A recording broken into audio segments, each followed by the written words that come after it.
কোন স্বামীর আগে যদি কোনো বিবি মারা যায় রে, ওই বিবির কবরের পাশে দাঁড়াইয়া যদি কোনো স্বামীর চোখ দিয়ে কয়েকটা ফোঁটা পানি ফালায়, আর যদি আল্লাহর দরবারে দুটো হাত তুলে বলে, মালিক মালিক ও, আমার এই বিবিটা ছিল পৃথিবীর শ্রেষ্ঠ বিবি, আজকে আমাকে একা রেখে চলে গেছে, তোমার হাতে তুলে দিলাম, তা কি তুমি জান্নাত বরাদ্দ দাও?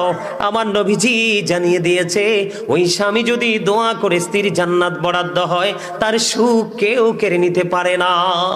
বন্ধুরে আমার, আমি বলতেছিলাম, মা বোনরা, স্বামী কাছে না থাকলে, যাদের স্বামী বিদেশে আছে, আপনারা সুন্দর করে সাজগোজ করার প্রয়োজন নেই, স্বামীর জন্য অপেক্ষা করুন, স্বামী আপনার প্রিয় স্বামী কাছে ফিরে আসবে।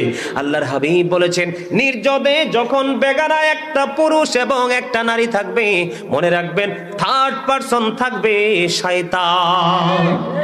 কথা কি আপনারা বোঝেন?